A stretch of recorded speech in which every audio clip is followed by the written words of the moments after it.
नमस्कार, स्वागत है साहित्यिक झरोखा चैनल पर। आज हम करेंगे जयशंकर प्रसाद जी द्वारा रचित कामायनी का श्रद्धा सर्ग। कामायनी की अगर बात करें तो इसके बारे में विस्तार से मैं चिंता सर्ग के प्रारंभ में बता चुकी हूँ। तो आप चिंता सर्ग का प्रथम वीडियो देखेंगे तो वहाँ कामायनी जो रचना है जयशंकर प्रसाद की, उसके बारे में पूरी जानकारी दी गई है। तो आप वो वीडियो देखिए, उसका लिंक मैं वीडियो के डिस्क्रिप्शन में डाल दूंगी। तो आज हम करेंगे श्रद्धा सर्ग। तो आइए देखते हैं। देखिए, कौन तुम संस्कृति जल निधि तीर, तरंगों से फेंकी मणि एक, कर रहे निर्जन का चुपचाप, प्रभा की धारा से अभिषेक। जो हमने चिंता सर्ग किया था, अभी भी मैं उसकी वीडियो डाल रही हूँ, डालूंगी साथ साथ। उसमें मनु अकेले बैठे हैं, चारों तरफ विनाश है, विनाशकारी परिस्थितियां हैं। जल के कारण सभी जो वनस्पतियां, पशु पक्षी सब विनाश के गर्द में समा गए हैं या सब विनाश की चपेट में आ गए हैं। तो चिंता में मनु अकेले बैठे हैं।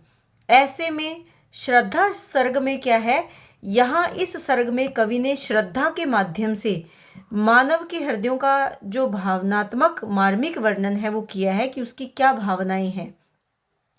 ये श्रद्धा सर्ग की आरंभिक पंक्तियां हैं। जब हिमालय के शिखर पर मनु अकेले बैठे हैं, उनको देखकर श्रद्धा आश्चर्यचकित हो जाती है और वो अपनी जिज्ञासा प्रकट करती है। यानी चिंता सर्ग में कौन है? मनु है, अकेले हैं और चिंतित हैं। किससे चिंतित है? परिस्थितियों को देखकर, क्योंकि चारों तरफ विनाश है। श्रद्धा सर्ग में यहाँ पर अगर हम देखें तो श्रद्धा का आगमन होता है। मनु के अकेलेपन को देखकर, उसे अकेला बैठा हुआ देखकर वो आश्चर्य में पड़ जाती है और उसको देखकर अपनी जिज्ञासा प्रकट करती है। देखिए, कहीं भी अनजान वीराने में हम किसी को देखते हैं तो हमारे मन में क्या विचार आता है कि तुम कौन हो, यहाँ क्या कर रहे हो, कैसे पहुंचे। इसी प्रकार के जो भाव हैं वो श्रद्धा के हृदय में है और वो पूछती है, कौन तुम संस्कृति जल निधि तीर। संस्कृति जल निधि यानी संसार रूपी जो सागर है उसके किनारे पर, जल निधि जल का जो जल सागर है उसके तीर यानी किनारे पर, संस्कृति संसार रूपी जल सागर के किनारे पर कौन तुम, कि तुम कौन हो। तरंगों से फेंकी मणि एक, और उसको देखकर कैसा प्रकट हो रहा है कि जैसे सागर की लहरें किसी सुंदर मणि को अपनी लहरों के साथ, अपनी तिरंगों के साथ फेंक देती हैं और वो किनारे पर आ गिरती है। कर रहे निर्जन का चुपचाप। निर्जन यानी सुनसान, चारों तरफ वीराना है, सुनसान है। मनु अकेले बैठे हैं और जैसे सागर अपनी लहरों से मणि को किनारे फेंक देता है और वो अकेली हो जाती है, बिल्कुल वैसे ही तुम अकेले इस सूने प्रदेश को अपनी कांति की किरणों द्वारा चुपचाप बिना कुछ बोले प्रभा की धारा से अभिषेक। अभिषेक यानी सुशोभित करना, राज तिलक करना। प्रभा यानी चमक की धारा से तुम उसे क्या कर रहे हो, उसका राज तिलक कर रहे हो या उस स्थल को सुशोभित कर रहे हो।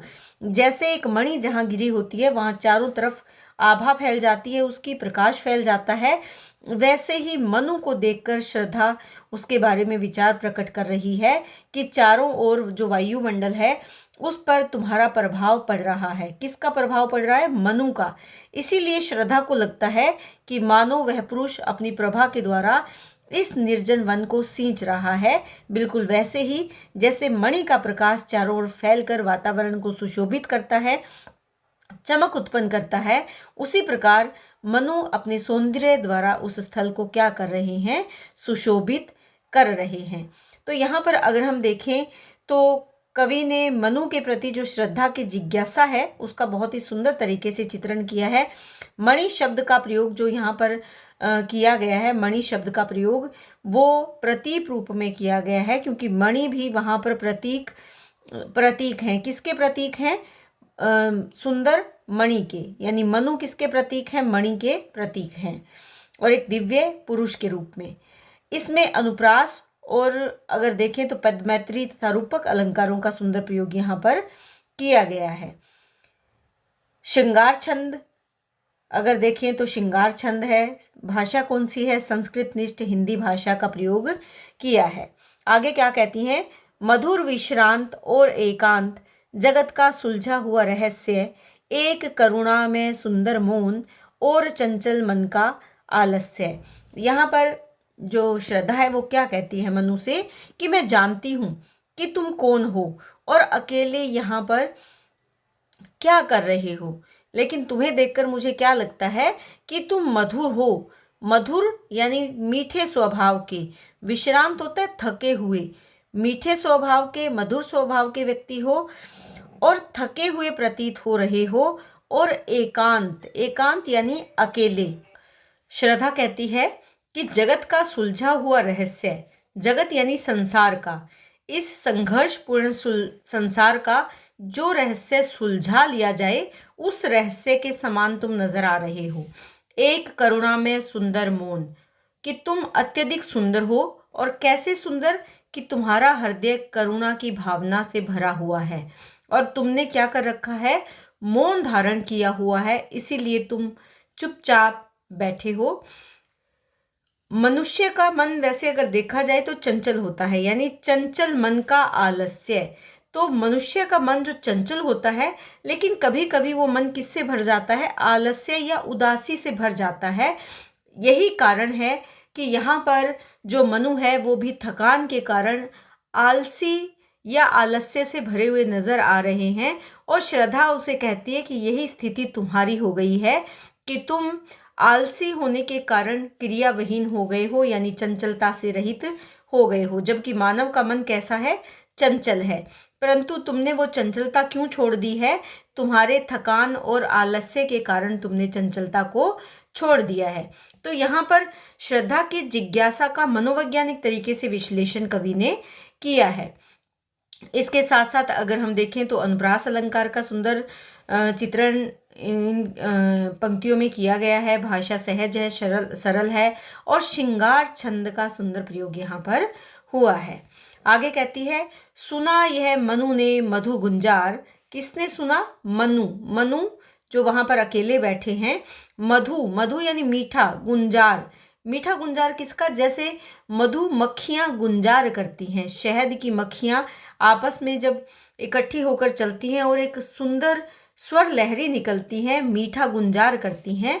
मधुकरी कासा जब सानंद, आनंद के सहित। मधुकरी मधुमक्खी, मधुमक्खी या भ्रमरी, कासा भ्रमरी के समान। किसका गुंजार था, श्रद्धा का। श्रद्धा जब बोल रही थी तो उसकी वाणी ऐसे निकल रही थी जैसे मधुकरी या भ्रमरी एक सुंदर संवाद करती है या सुंदर गुंजार करती है। उसी प्रकार श्रद्धा की वाणी भी उसके कानों से टकराकर इतनी मीठी प्रतीत हो रही थी कि ये मुख नीचा कमल समान। और वो अपना मुख नीचे की हुई थी, कैसे, कमल के समान सुंदर मुख को उसने झुका रखा था। प्रथम कवि का जो सुंदर छंद, और वो इतनी सुंदर नजर आ रही थी कि श्रद्धा ने जो कहा वो ऐसे लगते थे कि किसी प्रथम कवि के मुख से निकला हुआ प्रथम सुंदर छंद हो। छंद, प्रथम कवि ने जो सबसे पहले अपने मुख से छंद निकाला था, उस सुंदर छंद के समान प्रतीत हो रहा था। देखिए यहाँ पर अगर हम बात करें तो जो प्रथम छंद हैं, जो हमने पहले भी सुना होगा, माँ निषाद प्रतिष्ठाम त्वम गमः शाश्वती समा, ये छंद ऐसा माना जाता है कि ये अचानक से उत्पन्न हुआ था। उसी छंद को यहाँ पर शामिल किया गया है। कवि की कल्पना कवि वाल्मीकि से जुड़ जाती है और उसी कल्पना के सहारे वो जो श्रद्धा के मुख से निकला है उसे वाल्मीकि के द्वारा निकले गए प्रथम छंद से जोड़ते हैं। और वाल्मीकि जो लौकिक संस्कृत के प्रथम कवि माने जाते हैं और उनका जो प्रथम छंद था वो भी करुणा से ही ओतप्रोत था। जब उन्होंने क्रोंच के वध को देखा उसके पश्चात उनके मुख से ये छंद निकला था। कुछ वैसा ही छंद आज श्रद्धा के मुख से भी निकल रहा है। एक झटका सा लगा सहर्ष, तभी अचानक श्रद्धा के शब्दों को सुनकर मनु को अकस्मात सहर्ष अचानक एक झटका सा लगा। निरखने लगे लुटे से कौन, और निरखने यानी देखने लगे कि इतना मीठा कौन गा रहा है, कौन बोल रहा है। और वो देखने लगे गा रहा यह सुंदर संगीत, संगीत यानी गीत, कि कौन ये इतना देखिए प्रश्नात्मक शैली है, प्रश्न किया गया है, अपने आप से प्रश्न कर रहे हैं कि कौन है जो इतना मीठा गान गा रहा है, मौन को भंग कर रहा है। कुतूहल रह न सका फिर मौन, उनके मन में इतनी जिज्ञासा का भाव आया। कुतूहल, कुतूहल यानी जिज्ञासा, उनके मन में इतनी उत्सुकता उत्पन्न हुई कि मौन ना रह सका, कि वो अधिक देर तक अपने मन में उस भाव को दबाकर नहीं रख पाए, यानी उनका वो भाव मौन नहीं रह पाया। तो यहाँ पर मनु की जिज्ञासा का मनोवैज्ञानिक विश्लेषण किया है कवि ने। भाषा सहज सरल है, और यहाँ पर अगर देखें तो बिंबात्मक शैली का प्रयोग किया है, यानी बिंब योजना का प्रयोग किया है, प्रश्न अलंकार हैं, अनुप्रास अलंकार हैं, उपमा अलंकार का प्रयोग यहाँ पर कवि ने किया है। तो इस तरह से श्रृंगार रस है और माधुर्य गुण का सुंदर परिपाक इन पंक्तियों में देखा जा सकता है। और देखा वह सुंदर दृश्य, नयन का इंद्रजाल अभिराम, कुसुम वैभव में लता समान, चंद्रिका से लिपटा घन श्याम। मनु किसको देखते हैं? श्रद्धा को देखते हैं। तो श्रद्धा के माध्यम से कवि ने मानव मन के भावों का चित्रण यहाँ पर किया है। श्रद्धा की मीठी वाणी जब मनु के कानों में लगती है या सुनने वो उसको सुनते हैं तो उसकी ओर आकर्षित होते हैं। इसी आकर्षण के भाव से या जिज्ञासा के भाव से मनु का मौन भंग हो जाता है। वे आश्चर्यचकित होकर और देखा वह सुंदर दृश्य, श्रद्धा की ओर देखने लगते हैं। और मनु ने श्रद्धा की ओर देखकर क्या देखा? बहुत ही सुंदर दृश्य, बहुत ज्यादा अत्यधिक सुंदर दृश्य को देखा। नेत्रों को अपने रूप में फांसने वाला था। नयन का इंद्रजाल, इंद्रजाल क्या होता है? जो फंसा ले, सौंदर्य का जो जाल है जो फंसा ले, किसी को अपनी ओर आकर्षित कर ले। अभिराम यानी सुंदर या आकर्षित करने वाला। वो नयनों का सुंदर इंद्रजाल था जो नयनों को अपने रूप में फंसाने वाला या कोई जादू के समान दिखाई दे रहा था। कुसुम वैभव में लता समान, कुसुम यानी फूलों के वैभव से घिरी हुई कोई लता के समान वो सुंदर प्रतीत हो रही थी। कौन सुंदर लग रही थी? श्रद्धा। ऐसे जैसे कोई लता फूलों से लदी हो, वैसे ही यौवन के भार के कारण श्रद्धा भी उसी प्रकार प्रतीत हो रही थी। चंद्रिका से लिपटा घनश्याम, घनश्याम यानी श्याम रंग का बादल, जैसे चांदनी से लिपट जाता है। चांदनी रात में कोई काले रंग का जब बादल आता है तो चंद्रिका का सौंदर्य और भी ज्यादा बढ़ जाता है। ऐसे ही जो श्रद्धा है उसके देह की चंद्रिका या चांदनी जैसे चारों ओर फैल रही है, और उसके वस्त्र जो घनश्याम की तरह प्रतीत हो रहे हैं, उनके नीले वस्त्रों में उसका सुंदर शरीर लिपटा हुआ दिखाई दे रहा है। हृदय की अनुकृति बाह्य उदार, तो यहाँ पर कवि क्या कहना चाहते हैं कि जो उसके मन के भाव हैं वैसी ही मन के भावों जैसी सुंदर कोमल उसकी काया है। हृदय की अनुकृति, हृदय की ही नकल बाहरी सौंदर्य में दिखाई दे रही है। एक लंबी काया, और उसका जो शरीर है वो कैसा है? छराटा है, लंबा है, सुंदर है, और वैसा ही सुंदर विशाल उसका हृदय भी है। शरीर हृदय का ही अनुकरण करता हुआ यहाँ पर प्रतीत हो रहा है। साथ ही उन्मुक्त, उन्मुक्त यानी बाधा से हीन, बंधन से हीन, स्वच्छंद, खुला हुआ। मधु पवन क्रीड़ित जो शिशु साल, साल का जो छोटा वृक्ष है, जैसे मधु पवन से क्रीड़ित, क्रीड़ित यानी क्रीड़ा करना। जैसे बसंत ऋतु की मधुर पवन जब चलती है तो साल का जो छोटा शिशु वृक्ष है वो उसके साथ खेलने लगता है, क्रीड़ा करने लगता है, जो सुगंध से भरा हुआ होता है। सुशोभित हो सौरभ संयुक्त। और श्रद्धा का शरीर भी ऐसा ही सुंदर लंबा था। कवि उसकी तुलना किससे करते हैं? बसंत ऋतु में मंद बंद पवन में क्रीड़ा करने वाले साल के छोटे वृक्ष के साथ करते हैं। उसके शरीर को देखकर लगता है या ये पता चलता है कि वो यौवन के दहलीज पर कदम रख चुकी है। इसीलिए मनु उस सुशोभित यानी सुंदर दिखने वाले सौरभ से युक्त, सुगंध से युक्त श्रद्धा को एकटक देखते रहते हैं, उसके सौंदर्य को निहारते रहते हैं। तो यहाँ पर अगर देखें तो श्रद्धा के उदात्त गुणों का चित्रण कवि ने किया है, क्योंकि हृदय के जो भाव हैं वो कैसे हैं, उदात्त हैं। वैसे ही श्रद्धा का बाहरी सौंदर्य है, तो श्रद्धा के उदात्त गुणों की ओर संकेत किया है। सुंदर अनुप्रास अलंकारों का प्रयोग किया है, उपमा अलंकार का प्रयोग किया है। यहाँ पर अगर देखें उदाहरण दिया है कि जैसे, तो उदाहरण के जैसे चंद्रिका से लिपटा हो घनश्याम, उदाहरण अलंकारों का सुंदर प्रयोग यहाँ पर किया है। संगीतात्मकता का सुंदर निर्वाह हुआ है, भाषा सहज है, सरल है, दृश्य बिंब की सफल योजना यहाँ पर की गई है। माधुर्य गुण है और श्रृंगार रस का सुंदर परिपाक इन पंक्तियों में किया गया है। मृषण गांधार देश के नील रोम वाले मेघों के चर्म ढक रहे थे उसका वपुकांत, बन रहा था वह कोमवर्म। मृषण, मृषण क्या होता है, चिकना, कोमल, मुलायम कह सकते हैं। गांधार देश, जो गांधार देश कौन सा क्षेत्र है,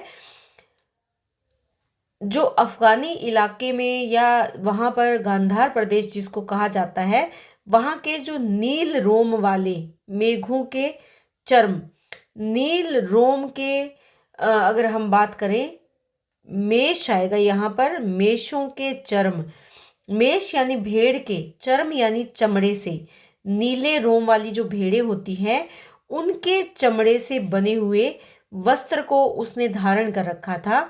जो गांधार देश की नीली भेड़ों की खाल का बना हुआ या उसके चर्म का बना हुआ नीले रोए जिस पर होते हैं, उसका उन्होंने वस्त्र पहन रखे थे, ढक रहे थे उसका वपु कांत, वपु यानी शरीर, कांत यानी सुंदर, उसके सुंदर शरीर को ढक रखा था किसने, नीले रंग के जो रोए वाले भेड़ हैं उसकी चर्म ने, उसके चमड़े ने। बन रहा था वह कोमवर्म, कोमवर्म, वर्म यानी कवच, कोमल कवच बना हुआ था किसका, उसके सुंदर कोमल शरीर का। तो यहाँ हिमालय पर्वत की ठंड से अपने कोमल सुंदर शरीर को बचाने के लिए उसने भेड़ की खाल के बने चिकने और कोमल वस्त्र धारण कर रखे थे, क्योंकि अन्य वस्त्र उसके शरीर की रक्षा नहीं कर सकते। इसीलिए कवि ने यहाँ पर मेषों के चर्म से निर्मित वस्त्रों की चर्चा की है। मेषों से यानी मेष क्या है, जो भेड़ हैं। नील परिधान बीच सुकुमार, खुल रहा मृदुल अधखुला अंग, खिल रहा हो जो बिजली का फूल, मेघ वन बीच गुलाबी रंग। बहुत ही महत्वपूर्ण और प्रसिद्ध पंक्तियां यहाँ पर। क्या कहते हैं, श्रद्धा ने अपने शरीर पर सुंदर और आकर्षक वस्त्र धारण कर रखे थे। नील परिधान, नीले रंग का परिधान यानी वस्त्र धारण उसने कर रखे थे, और इन नीले वस्त्रों के बीच में, उसके बीच में सुकुमार, सुकुमार यानी कोमल, खुल रहा मृदल, कोमल, अध खुला अंग, उसका जो आधा खुला हुआ अंग था यानी शरीर का वो भाग जो आधे खुले थे, जो वस्त्रों से हीन थे या वस्त्रों से ढके हुए नहीं थे, वो बहुत ही सुंदर आभा उत्पन्न कर रहे थे। और वो आभा कैसी थी, जैसे खिला हो जो बिजली का फूल, जैसे नीले बादलों के बीच में बिजली का फूल खिल जाता है, मेघ के बन, मेघ के बादलों के जंगल के बीच में गुलाबी रंग, और वो फूल कैसा है, गुलाबी रंग का बिजली का फूल खिला हुआ हो, ऐसा ही सुंदर।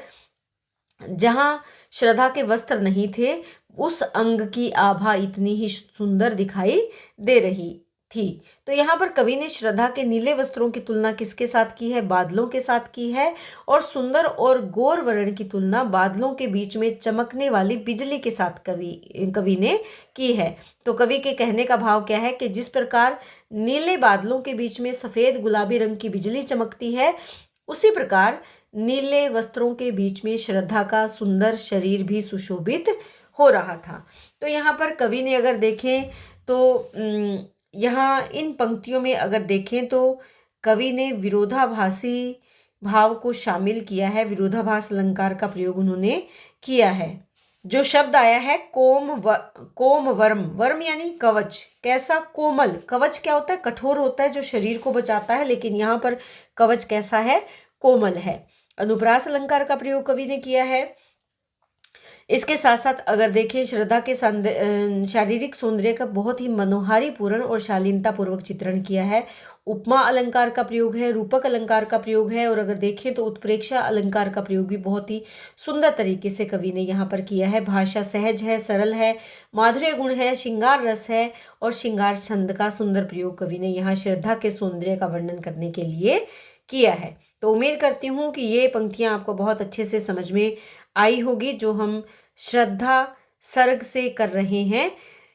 इसी तरह चैनल से जुड़े रहें, लाइक शेयर सब्सक्राइब ज़रूर करें। और आपसे निवेदन है कि आप चैनल देखते ज़रूर हैं लेकिन उसको सब्सक्राइब नहीं करते। ज़्यादा से ज़्यादा लोग चैनल को सब्सक्राइब करें और चैनल से जुड़ें। बहुत बहुत धन्यवाद।